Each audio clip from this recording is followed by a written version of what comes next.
There's no doubt that Michael Jordan is one of the best players to ever lace up their boots.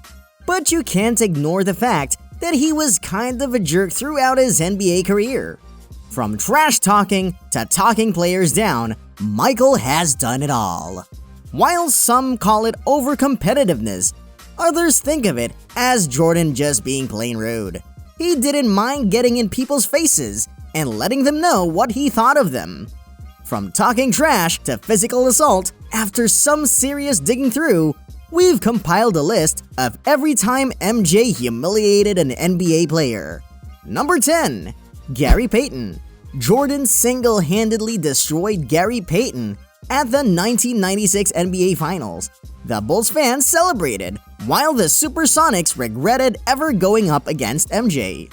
Well, at least that was the case until 25 years later, when Gary Payton decided to poke the bear and claimed in an interview that Jordan beat him by luck. When Jordan reacted to Gary's statement for his documentary, it went down as one of MJ's most disrespectful disses of all time. His response? Just laughter. Now that's disrespect if we've ever seen it. Number 9. Toni Kukoč. This dates back to the 1992 Olympics. There had been so much fuss about this young Croatian. You just know Michael being Michael. He made it a mission to embarrass Toni and send a message to Jerry on the world's biggest stage to show that he is still the face of Chicago and the NBA no matter who joins them. Don't be surprised when I say poor Toni was held to just 4 points by the Michael and Scottie duo in the first round of the 1992 Olympics. Luckily for Toni, the feud didn't last long as he joined the Bulls and won 3 NBA titles with Michael and Scottie in 1996, 1997, and 1998. Number 8. Reggie Miller. During their era, it was always Michael Jordan versus Reggie Miller for the top spot in the NBA. Well, during one of the most infamous Jordan-Miller encounters, the jabs weren't just verbal. Jordan sucker punched Miller, which resulted in a brawl breaking out the floor. The funny thing is that even though Jordan instigated the fight, it was Miller who got thrown out of the game. This understandably set Reggie off, and he would go on to accuse the league of imposing a double standard since Jordan was their golden boy. After this statement and a lot of public outrage, MJ was fined $10,000 and suspended for a game against the New York Knicks. This epic rivalry would come to an end at the 1998 Eastern Conference Finals, as both teams battled it out all the way to Game 7. But in the end, it was Jordan who got the last laugh when he held the Pacers sniper scoreless in the fourth quarter, proving one more time that you can't outdo MJ when the game and his reputation is on the line. Number 7. Steve Kerr. The year was 1995, and a newly recruited Steve Kerr participated in his first practice session, and for some reason, Coach Phil Jackson decided to pair up the newbie with Michael Jordan. Right from the beginning, Jordan was talking trash and roughing Steve up. However, to Jordan's surprise, Kerr was handling the same energy right back. So when MJ got the ball, he drove it down to the basket and hit Kerr with a hard foul. This obviously enraged the rookie, and he decided to return the favor by elbowing Jordan smack dab in the middle of his chest. MJ proceeded to punch Kerr right in his face, giving the newcomer a black eye. It was believed that Michael called Steve up a few hours after this incident to apologize, and they both become good friends and won 3 rings together too in the Bulls' second three-peat run. Number 6. Patrick Ewing. Michael Jordan has been humiliating Patrick Ewing at every chance he gets for more than 40 years. Now this is commitment.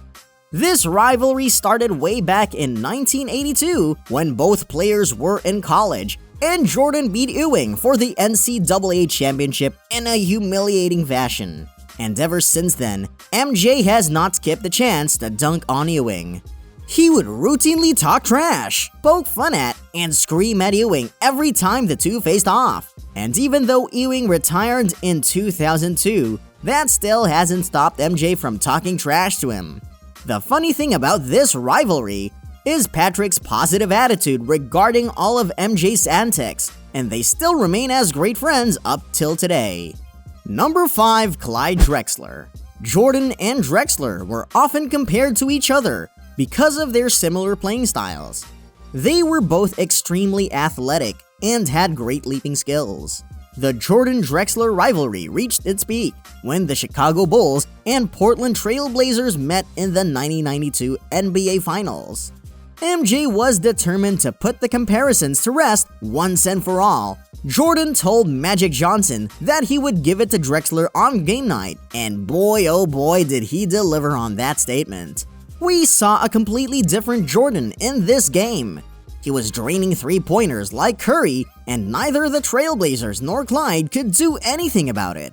The much-publicized showdown between Jordan and Drexler ended in humiliating fashion, with Drexler scoring only 16 points.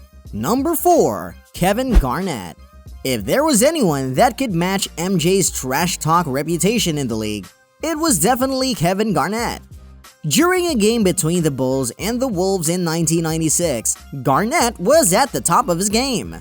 He was giving the Bulls a hard time, but then he got a little too cocky for his own good. He decided to start poking fun at Michael Jordan. Garnett kept telling his teammates to keep killing Jordan out there and that they were destroying him, but what he didn't realize was that Jordan was listening to all of this. And if we haven't learned anything about MJ, nobody trash talks with the GOAT and gets away with it. Jordan swept the floor with the Wolves during the second half of the game. He destroyed any hope Garnett had for winning, taking the Bulls up by 21 points all on his own. But just wait, it gets even better. The Wolves coach called Kevin Garnett back to the bench. This is when Jordan would walk up to Garnett and tell him to never disrespect the GOAT again. Number 3. Muggsy Bogues. Did you know that Michael Jordan might be single-handedly responsible for destroying Muggsy Bogues' career? The story goes something like this. Muggsy had the ball in one of the game's most important possessions with the Hornets behind by 1 point. Jordan came up to him and yelled, "Shoot it, ya midget!" This flustered Muggsy and he tossed the ball in a panic. The ball just bounced off the basket. A year later, he admitted to Johnny Bach that he thought that one play had destroyed his career. His stats never turned around since that night. Number 2. Dikembe Mutombo. This is one of the more light-hearted disses on today's list. On November 23, 1991, with 5 seconds remaining on the clock, a Bulls victory was more than certain. This is when Jordan decided to have some fun with Denver Nuggets Dikembe Mutombo at the free throw line. As Jordan got ready to make the shot, he looked at Mutombo, closed his eyes, and with a huge smile on his face, he says, "Hey Mutombo, this one's for you, baby." Number 1. Isiah Thomas. In MJ's first 2 All-Star games, his Eastern Conference teammates refused to pass the ball to him.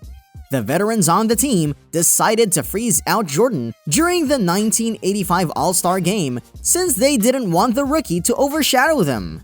The story goes that the veterans on the Eastern Conference team teamed up to try and keep the ball away from Jordan.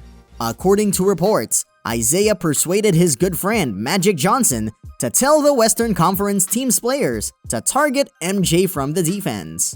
However, MJ did not go down without a fight. He would take his shot at Isiah when he blacklisted the veteran from being part of the first ever Olympic Dream Team and issued an ultimatum that it was either him or Isiah. Naturally, the league chose Jordan over the aging Thomas. Jordan would go on to confirm this in a documentary 20 years later.